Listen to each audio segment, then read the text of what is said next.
Now we will talk about divergence. So basically divergence of a vector field measures the net outward flux per unit volume from an infinitesimally small region. So imagine a tiny cube placed inside a vector field. If more field lines are coming out of the cube than the number of field lines going in, then the divergence would be positive. If more lines are entering than leaving the cube, then the divergence would be negative. And if equal amount of field lines are entering and leaving the cube, then divergence is 0. So geometrically, positive divergence means it acts as a source, negative means it acts as a sink, and zero divergence means it is a solenoidal field. Now physically, basically this means that physically divergence actually says that whether the point behaves like a source or a sink or neither. So it actually measures the local expansion or compression of a vector field.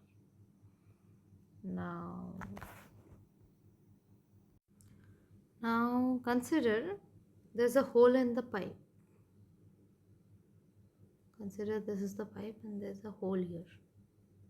Alright. So how will water come out of it? Will it come out in this way, or will it come out in this way? So which one is the case? Is it case 1 or is it case 2? So definitely 2 is the case. 2 is the situation. The amount of spread of a vector is basically divergence. This water that is spreading out of that hole is actually gives the divergence. So water is basically diverging here. Now smaller is the hole, smaller is the deviation amount. So mathematically how we express it is, consider a vector A, which is nothing but again ax I cap plus ay j cap plus az k cap. Now divergence of A is written as this nabla operator, or delta dot A is equal to, what is delta? I cap del del x plus j cap del del y plus k cap del del z dot, what is A? X I cap plus ay j cap plus az k cap. Now if we dot product these two terms, what we basically get is del ax by del x plus del ay by del y plus del az by del z. So this is how we express it, the expression of divergence of A, that is divergence of A. Now physically, divergence of a vector is a measure of how much a vector can spread out in a given region. Alright. So considering it for charges, for a plus q charge, electric field lines move out of it, right?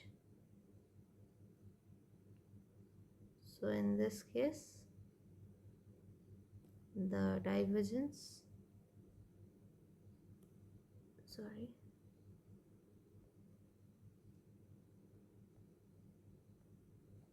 the divergence is positive. For the next case, that is negative charge, electric field lines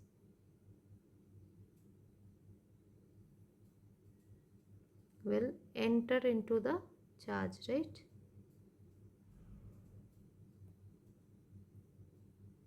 So in this case, the electric field, since it is entering into the charge, so divergence will be negative. Alright. So now for non-zero vectors, the either magnitude or direction of the vector should change. How come? Consider, so let's consider these three cases. Case 1, in this case, the divergence is not equal to 0, because although the magnitude of these three vectors are same, but then their direction changes, right? Now considering case 2,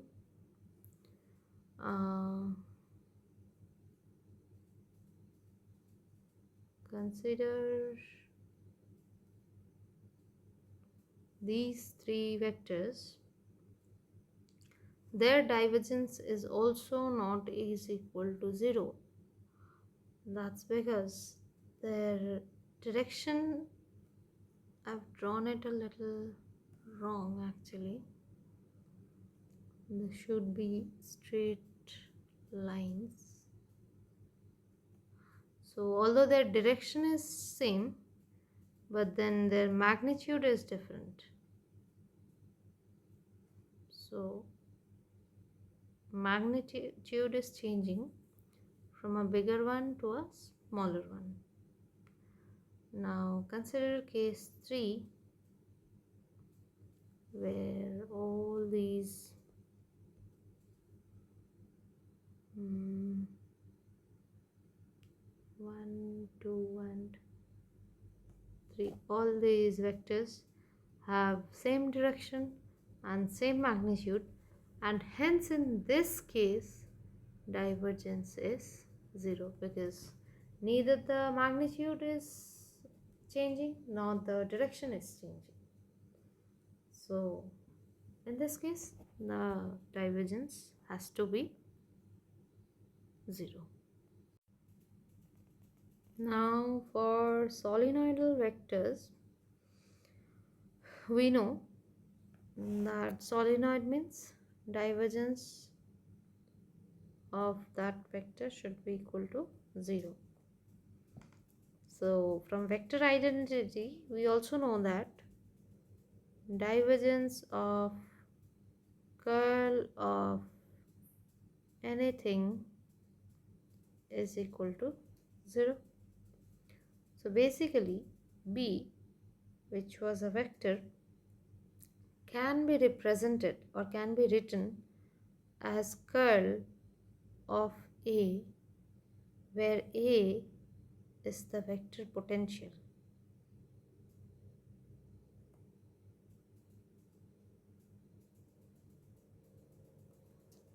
Okay, so if divergence of any vector field is 0, then it can be written as a curl of a vector potential also. Hence, so that divergence of curl of A is 0. We all know this by vector identity. Now coming to the next topic, curl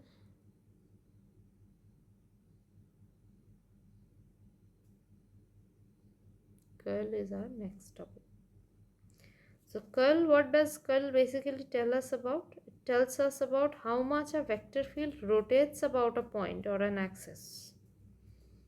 Alright, so whenever we find out curl of any vector field A, we basically find out its amount of rotation about a point or an axis. How do we represent curl? Curl of A is represented very simply in matrix notation. Right, I cap, J cap and K cap.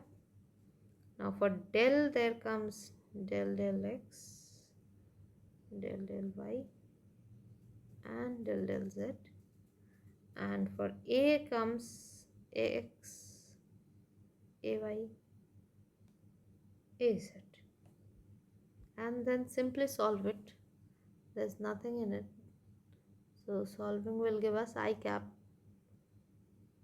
del a z, sorry,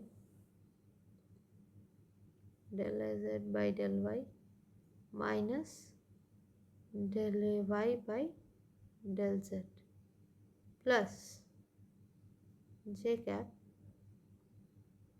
del a x by del z minus del a z by del x plus k cap del ay by del x minus del ax by del y. That's it. Now coming to applications of curl. If curl of f, any vector f, is 0, then it becomes irrotational vector. That is, it does not rotate at all. But then if curl of any force f is equals to 0, then the field of that force f is conservative. That is, work done by it is path independent. It depends only on the initial and the final position. So consider going from point I to point F. So you take a path. This is path 1. This is path 2. And this being path 3. So no matter whichever path you take up, work done will always be the same, because as we have already said that if force curl of that f is 0, then the field of that force f is conservative. So basically work done by this force is path independent, and it only depends on initial and the final point and not on which path it follows. So it can follow path 1, path 2, path 3, path infinity. Work done will remain the same. And also in this case, work done becomes 0 when the initial and the final point coincide. So consider that for a circle, a particle may start from this point 1, it rotates, it circulates and get back to point 1. So in this case, initial and the final point is same, which is point 1. So in that case, work done would be 0. Why? Because it is not path dependent. It is dependent on the initial and the final point, and they both are same. So for any closed path by a conservative field, work done by a conservative field for any closed path is always 0 if curl of f is 0. A very good example is electrostatic field. So we know that curl of electrostatic field is always 0, and we have just read now that if curl of something is 0, then that something can be expressed as minus gradient of some scalar potential phi.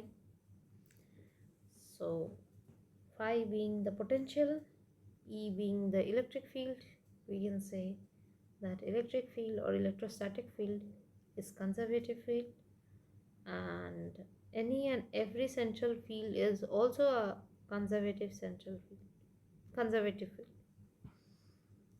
So all kind of central forces are also conservative. So E is electrostatic field. If curl of a vector is 0, then it can be written as a gradient of any scalar.